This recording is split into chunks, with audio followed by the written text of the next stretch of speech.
नमस्कार, एक बार फिर से आप सभी का स्वागत है। इस वीडियो में मैं चर्चा करूंगी आप सबसे कि लॉकडाउन का जो ये पीरियड है इसमें न्यायालय का कार्य कैसे चल रहा है। कोर्ट की जो भी प्रक्रिया है वो बंद है, सिर्फ जो अति आवश्यक मामले हैं या कोई बहुत ही आवश्यक केस है उसी की सुनवाई हो रही है। तो इस मामले में बहुत लोग घर बैठे बैठे परेशान हो रहे हैं कि हम वकील साहब हमारे हैं नहीं, या हमारे वकील साहब हमें कोई जवाब नहीं दे रहे, या हम अपना मुकदमा खुद देख रहे थे, कोई वकील हमने हायर नहीं किया था, तो हम क्या करें। हमें कुछ पता नहीं चल रहा है कि हमारे केस में क्या हो रहा है। क्या हमारे जो भी केस थे वो अब हमारे खिलाफ ऑर्डर हो जाएंगे, या हमारा केस क्लोज हो जाएगा, या हमारा केस डिसमिस कर दिया जाएगा। न्यायालय का कार्य कैसे चल रहा है, इस सब की जानकारी इस वीडियो में आपको दी जाएगी। और कृपया पूरी जानकारी के लिए इस वीडियो को अंत तक ज़रूर देखें, और वीडियो पसंद आए तो लोगों के साथ शेयर करें, मेरे चैनल को सब्सक्राइब करें। जैसा कि आप सब में से बहुत सारे लोगों ने मुझे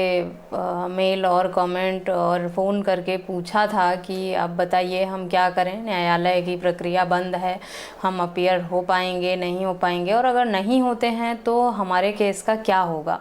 तो मैं आपको बता दूं कि लॉकडाउन में सुप्रीम कोर्ट का ऑर्डर है कि कोई भी एडवर्स ऑर्डर नहीं होगा, मतलब आपके खिलाफ कोई ऑर्डर नहीं जाएगा। जो भी आपके केस हैं उसमें सामान्य डेट लगती रहेगी जब तक लॉकडाउन ख़त्म नहीं होता और न्यायालय की कार्यवाही फिर से शुरू नहीं की जाती है, तब तक कोई भी फैसला आपके खिलाफ नहीं किया जा सकता है। ये माननीय सुप्रीम कोर्ट का ऑर्डर है। तो न्यायालय इसके अगेंस्ट काम नहीं करने वाली है। आपको ये पता होना चाहिए कि अगर लॉकडाउन है और न्यायालय की कार्यवाही स्थगित की गई है, सिर्फ अति आवश्यक मामलों की सुनवाई या जमानत वगैरह दी जा रही है, बाकी सभी जो न्यायालय का कार्य है वो स्थगित किया गया है लॉकडाउन में, तो आपको जाने की तो कोई मतलब ही नहीं बनता कि आप न्यायालय में जाएंगे या प्रेजेंट होंगे, अपीयर होंगे। ना आप जा सकते हैं और ना अभी कोई हियरिंग चल रही है, ना प्रेजेंट होना वहाँ पे अनिवार्य है किसी का, सिर्फ जनरल डेट लगा दी जाती है। तो अगर आपके वकील साहब संपर्क में हैं आपके,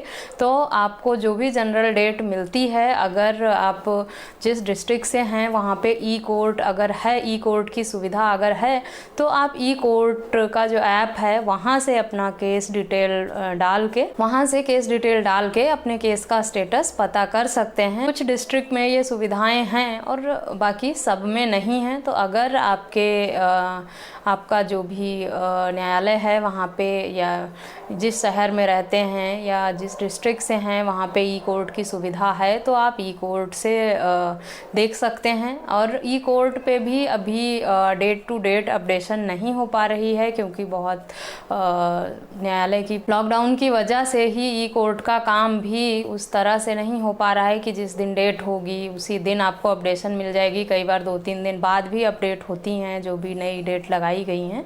तो आप ई कोर्ट की सुविधा अगर है तो वहाँ से जाके देख लें, या अपने वकील से संपर्क में रहें। अगर उन्हें कुछ पता चलता है तो आपको अपडेट करते रहेंगे। बाकी इस बात से बिल्कुल निश्चिंत रहें कि आपके खिलाफ फैसला हो जाएगा कोर्ट में। और ये लॉकडाउन के पीरियड में आप अगर नहीं गए कोर्ट में, या आप टच में नहीं रहे अपने वकील के, या किसी कारणवश आपके वकील साहब से आपका संपर्क नहीं बन पा रहा है या तालमेल नहीं बैठ रहा है, तो आप इंतज़ार करिए। वापस जब न्यायालय खुलेगा और कार्य सुचारू रूप से चलने लगेगा, तब आप फिर से अपना जो भी फॉलोअप है वो कर सकते हैं।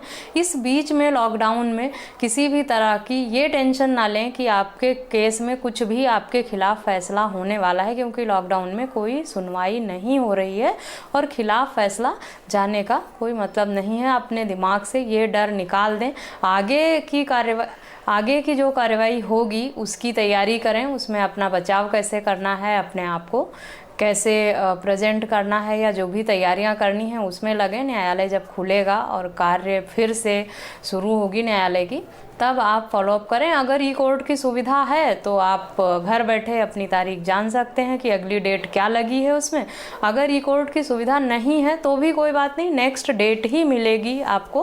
कोई सुनवाई नहीं हो रही है, इसलिए कोई फैसला भी नहीं हो रहा है। कोई सुनवाई नहीं हो रही, इसलिए कोई फैसला भी नहीं हो रहा है। सिर्फ एक डेट ही दी जा रही है, जनरल डेट ही दी जा रही है। तो इसमें ये परेशान होने वाली बिल्कुल भी बात नहीं है कि कुछ भी आपके खिलाफ होने वाला है। जब न्यायालय खुलेगा तब आप न्यायालय में जाइए और अपने केस का जो भी स्टेटस है, अगली डेट क्या है, वो पता कर लीजिए खुद से, या किसी वकील के माध्यम से आप पता कर सकते हैं। तो आशा करती हूँ आप सब ने जो मुझसे पूछा था कि आपका क्या कैसे चलेगा मैटर और आगे क्या कार्रवाई होगी इसमें, ये आपको पता चल गया होगा। और लॉकडाउन के दौरान आपके केस में क्या होना है, क्या नहीं होना है, ये आप सब ने पूछा था। मुझे लगा हर एक को जवाब देने से बेटर है मैं एक वीडियो बना दूं, ताकि सब लोग आसानी से समझ सकें इस बात को। आशा करती हूँ आप सबको आपके सवालों का जवाब मिल गया होगा। मिलते हैं नेक्स्ट वीडियो में, तब तक के लिए थैंक यू एंड बाय।